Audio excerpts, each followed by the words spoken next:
Hi everyone, I'm here with my wife Kristen.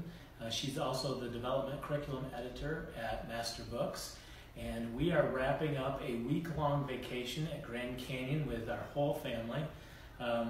We have this really cool little Airbnb A-frame. The family is all upstairs. I say little, but the family is all upstairs, and we're all downstairs in this really cool little efficiency apartment. That's a way to take a vacation, by the way.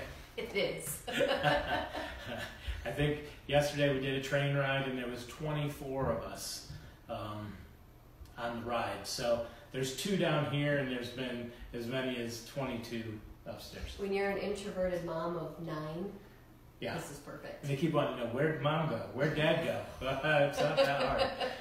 So hey, one of the things today I'd like to talk about is a delayed teaching tip, but is homeschooling through storms. We've homeschooled for over 20 years, and we certainly know that there are different seasons and different storms. And so while I have Kristen here, just kind of take a moment to share her insight and wisdom.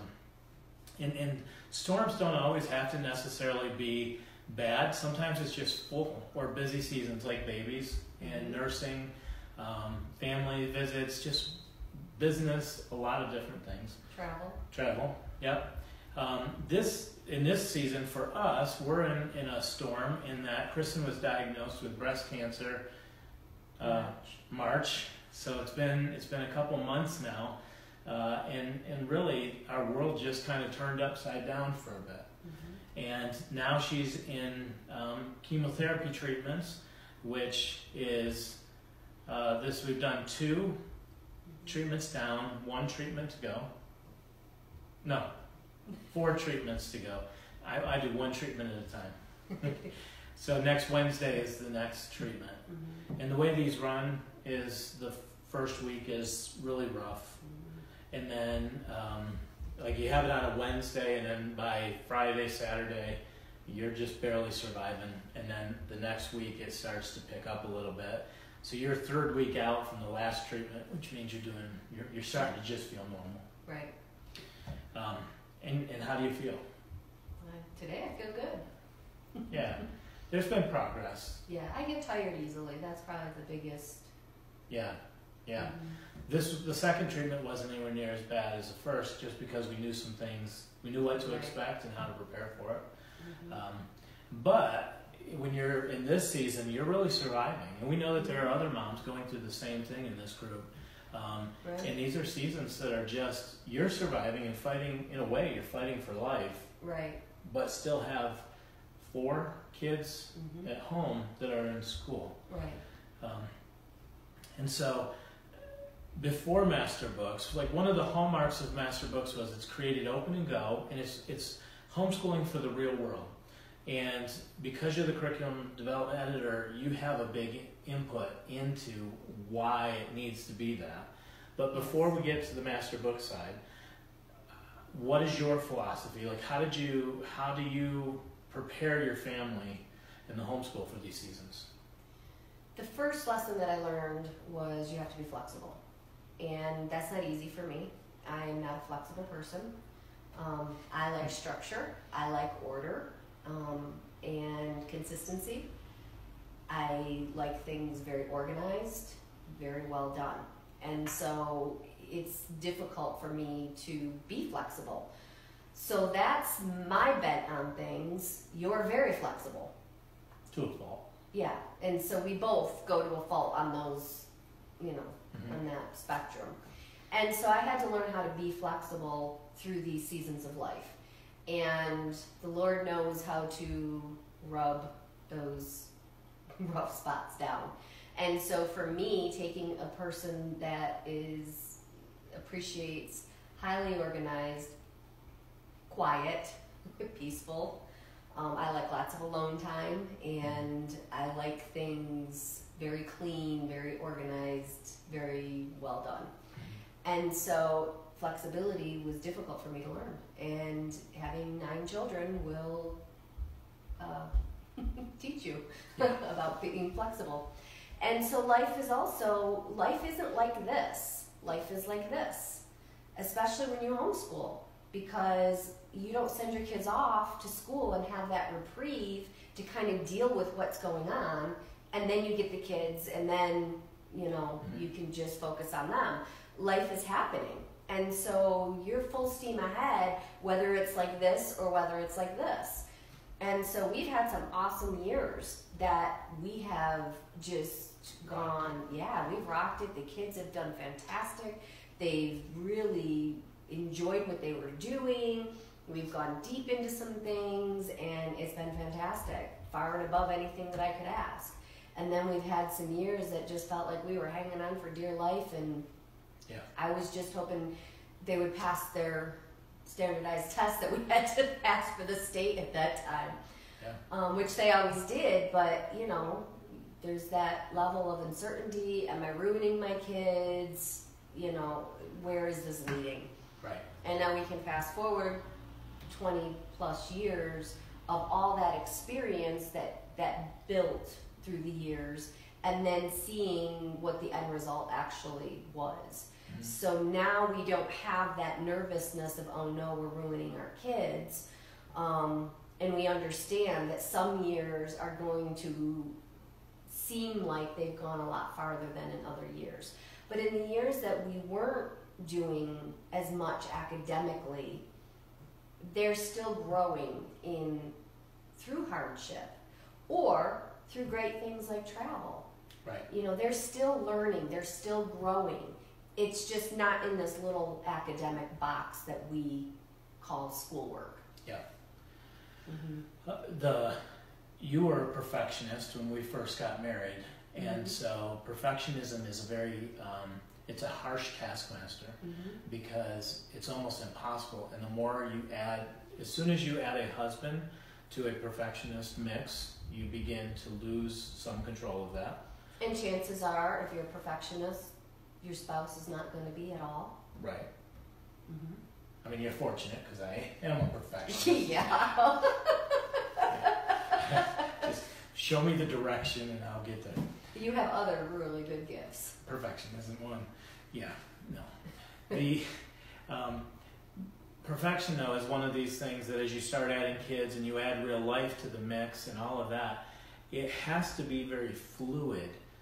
We have to be very fluid as parents, even in our marriage, because different people come into our life, different circumstances come into our life, and if we just stick to this is what we are and be rigid and we have these ideals, we get very frustrated because it's almost impossible. There's just too many variables coming all the time.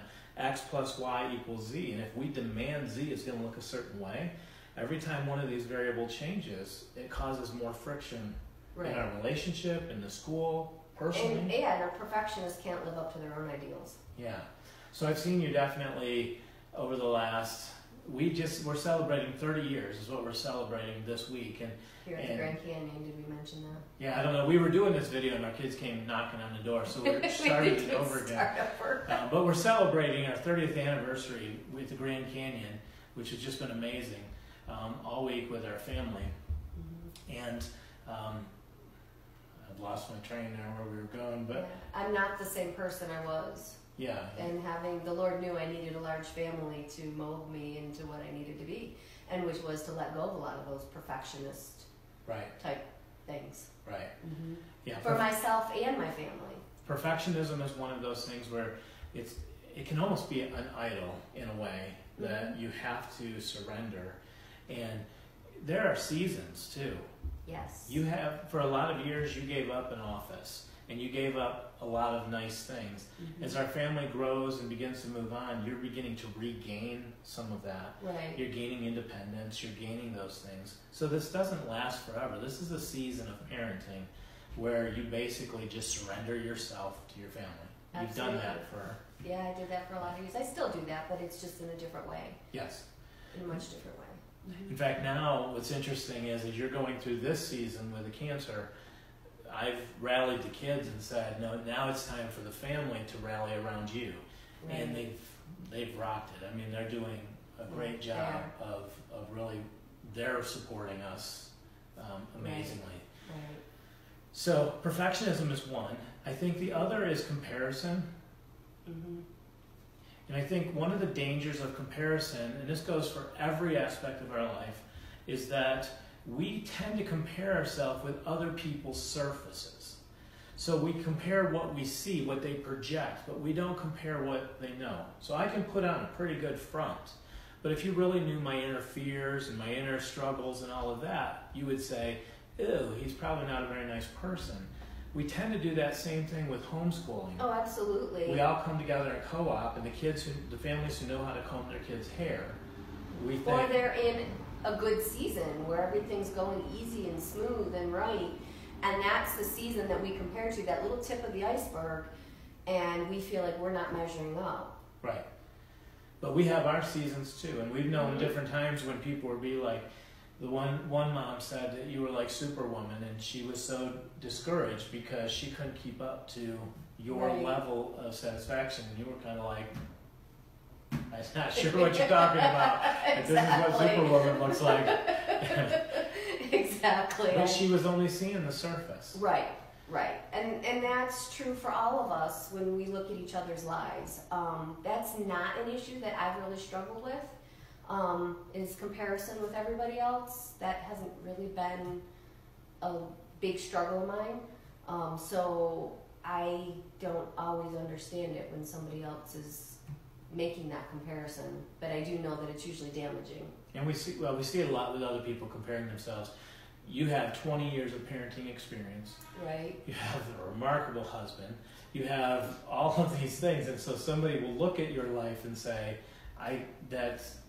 they struggle with that. But the reality is, I'm not as remarkable all the time, and we don't always rock it. Right. I mean, 98.9% of the time, but not always. So. Oh boy. So. I feel like I need to step away from you to not get struck by the lightning bolt. Well, comparison isn't healthy, and you don't know what goes into who we are today, the struggles, the journey.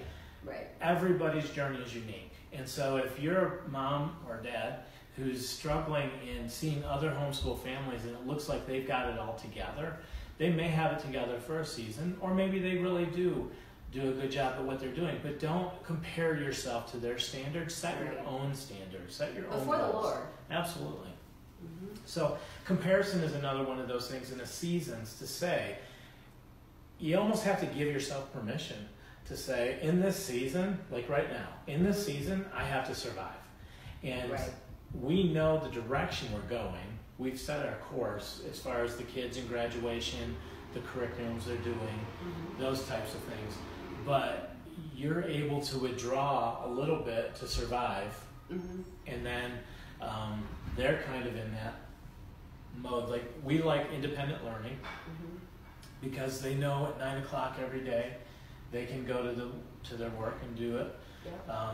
We do like the Master Books method in a lot of what we do. We have some other curriculum sources that we've used that the kids are in and kind of in. I always adapted all the curriculum to meet my needs. This is after the first, 5 years of homeschooling, when we realized, one size doesn't fit all. Our kids are individuals, and years are not the same. Mm-hmm. When you have a newborn born in the middle of the school year, that's a different year than the trials of a 2-year-old.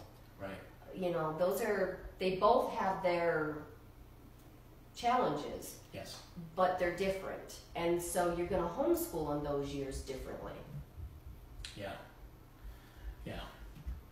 And the expectations, though, like at the beginning of the year, you create a calendar, you kind of create a schedule, you invest yourself for a couple weeks in the front end to make sure that if something happens down the road, the system's in place and it's running. Right. Expectations are important. We have expectations, these idealistic expectations that nothing bad is ever going to happen to us in life, and that's just ridiculous. It's not true. The reality is good things happen to us and bad things happen to us. We have to expect both. according to Scripture, we need to rejoice in every season. There are different seasons, and the Lord is always growing us.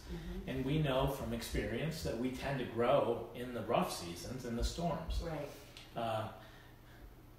Yeah. So I think you have to have a realistic expectation that going into the school year, going into next school year, there are going to be good opportunities, and we're probably going to have some days and some weeks or months that we have struggles. Right. And sometimes we're going to far exceed what we went into the school year with in our expectations, and sometimes we're going to fall short. Right. And so what I like to do is I like to learn from every single year, what did we do right? What did I contribute? What did my kids contribute to this all going well? And what things caused us to stumble that shouldn't have, that we could have prevented if we had done X, Y, Z. Let's apply some energy in that area. And what were some things that just were out of our control? And so how do we prepare for those things that are beyond our control? Right. And so I have sort of developed some rhythms and routines through the years, and using a variety of curriculum that have helped guide the ship, regardless of whether we're having a stellar year or having a challenging year. Yep. And those things are the things that I've tried to inject into the Master Books curriculum. Right. So the knowing that we're coming into different seasons, having it a little bit prepared, a couple of the things that we've seen homeschoolers do that we kind of cringe at is when they don't have structure. Having like Master Books curriculum, we don't do overkill, but we also provide enough of the basics so that if you have to retreat to the bare minimum, right, you're going to have enough so your kids are staying on track. Right. Sometimes we've seen the tendency for the homeschool community to be kind of like, well, we're just pushing it all aside, or maybe the curriculum was too difficult, and you can catch up, but it's just a struggle sometimes to have to build momentum again. And I think one of the beauties of Master Books, the way we've designed it, is if you just do the daily, open the book and see what the goal is today and do that and stay on track, right, when you come back to health, it's much easier to step back in and rise from there, rather than have to go all the way to the foundations and rebuild. Right. We lose less ground that way. Yeah. And going back to the perfectionist tendencies, and also my love for order and consistency and all of that, I haven't lost that as a person. I have learned what's actually important in those things to hang on to. What consistency, what rhythms are important to keep in your homeschool no matter what. Mm-hmm. And that's where, like you said, the schedule, it's there. We might get a little behind, but it's tracking where we are. Right. And so I don't have to, in my exhaustion, figure out, well, where should these kids even be? Because what happens to a mom is, at that point, it seems insurmountable. And that's when you shove it all aside, because I only have this much energy right now, and it's just figuring out where we are is going to consume this much. And so if you use the way that Master Books is set up, you should always be able to know, even if it's as simple as the kids check off the lessons as they've completed them, even if they've done it all independently, you can still look and say, oh, okay, this is where they should be. You can look through their work, and it can be an easy, smooth process instead of having to try to climb out of a hole before you can even start. Mm-hmm. And so that's one of the things that's built into the flexibility that is built into the system. And we're living that right now. Right. Because they have to do their work without me involved for at least a week after chemo. Right. Because I just can't.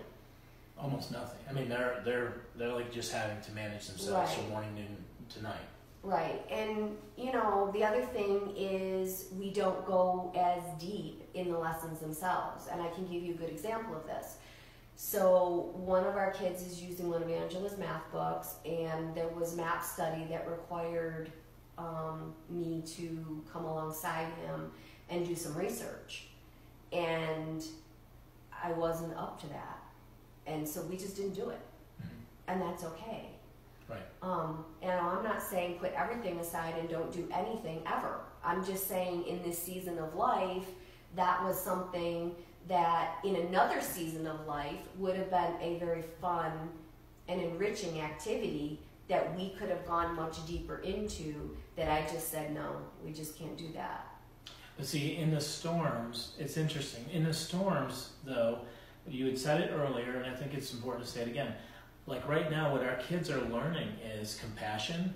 They're learning how to actually think about somebody other than themselves. Like we have to wash our hands every time we walk into the building. That's a sacrifice. Like get disinfectant wipes, look out for mom. They're learning so many different things in this season. Yes. And so while they didn't learn the MAP study, they're learning how to be more compassionate, more human, more real, and go through a struggle. So these seasons, we grow through them all. We just have to be, that's where lowering your expectations a little bit, not holding on to the perfectionism, Right. letting life kind of just catch the rhythm of life, Right. and going with it is there. And it's also why you'll find in our curriculum, the more complicated projects are given as optional activities. Because what happens for a mom, especially when I was young, with my perfectionism, it was very hard for me. I would feel that sense that I'm not doing enough if I'm not doing all the bells and whistles, Yeah. because it's built into the curriculum. And so we want to give moms the option that if they're having one of those days, weeks, months, or years, that they can go deeper into these rabbit trails or deeper into the subject matter itself. They can have a lot of fun, and the kids can have a lot of fun with it. But we don't want them to feel like they're failing if they can't do all of those. Right. Yeah, we gave you the meat and the potatoes, and if you want to, if that's, you're going to get a nutritious meal. But if you Right. want to add to that meal and make it fancy, you can. But in the seasons when life is happening and you need to go back to the here's meat and potatoes, Right. you have that. And there's another side to that as well. There's another reason for that, and that reason is that our kids are individuals. And so by giving, say, 3 or 4 different options to go deeper, it allows you to decide what's best for your particular student. And so your student may want to do an awesome research report, but you might have another kid that is super hands-on and would love to, construct a model. And then you have another kid that might want to put on a play.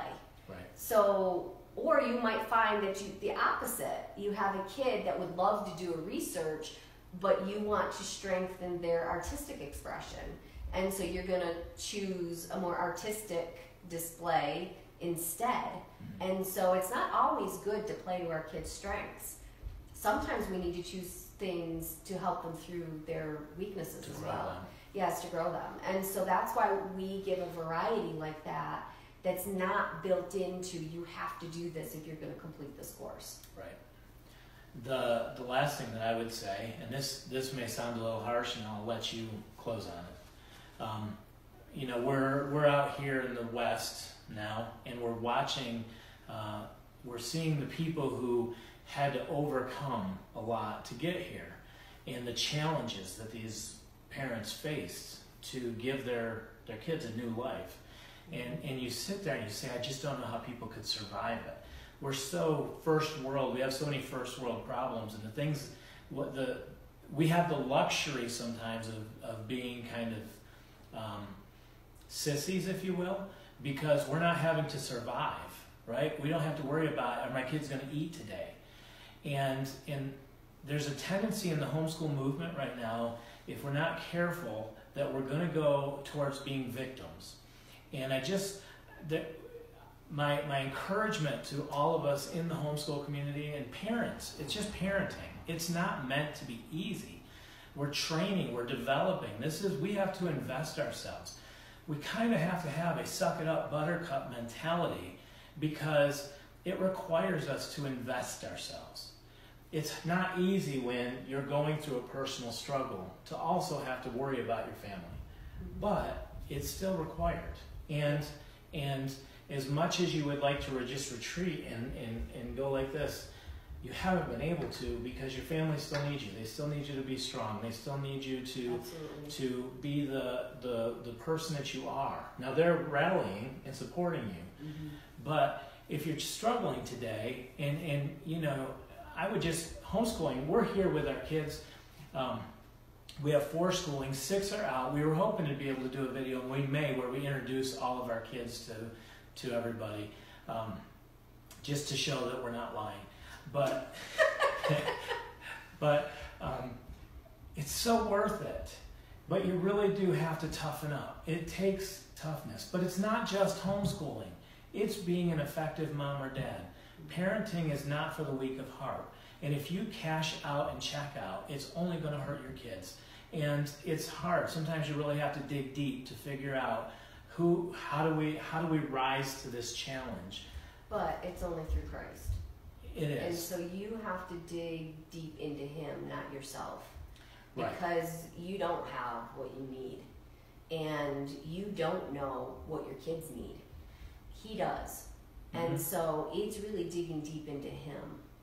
Right. Just don't retreat into a victim mentality where it's woe is me, my husband isn't very good, because you've had a lot of years without a good husband. Absolutely. After you left him and married me.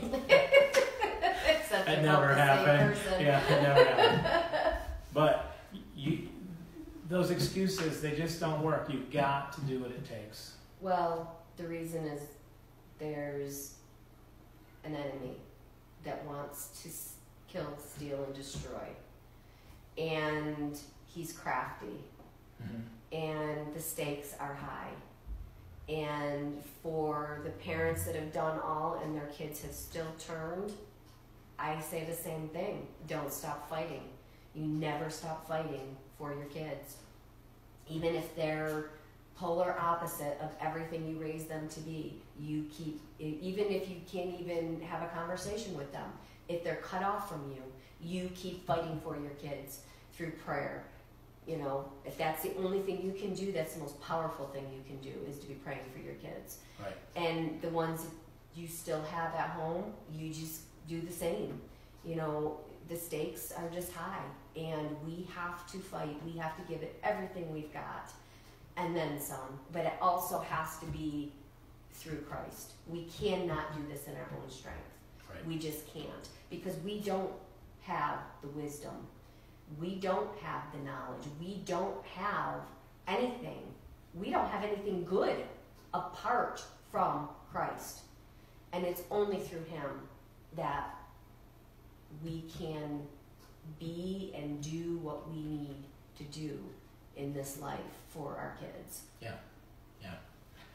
And accomplish His will. Right. Yeah. Parenting has so many challenges. Homeschooling has unique challenges, but it is so worth it. And the fruit, like this week, we've enjoyed the fruit of a lot of seasons. I've seen over the years, it's kind of like those movies where, they keep getting hit with something, and I keep watching Kristen get up with mud on her face and a black eye and blood running down her face. Not literally. Figuratively, like the movies, where it's like, no, you'll have to kill me to get me to stop investing in my kids. And time and time again, I've seen you crushed. Yeah. I've seen, but even in the crushing, the Lord has been faithful. He's good. Absolutely. We've seen testimony of it this week, where it's just like, I never could have seen that 2 years ago, but God did some amazing things, and He's done amazing things in our family, and He's going to do amazing things in your families too. So, hey, thank you for joining me today. You're welcome. And we thank everybody for praying for our family. We are also praying for your families, because we know we're not the only families going through storms. Right. And we appreciate your prayers, but God is good, and all things work together for good for those of us who are called according to His purpose. We are called according to His purpose, and even this He is using for our good, and we are beginning to see the fruit of it, even though it isn't always easy. So, hey, God bless you guys. We just pray you have a fantastic weekend. Talk to you later.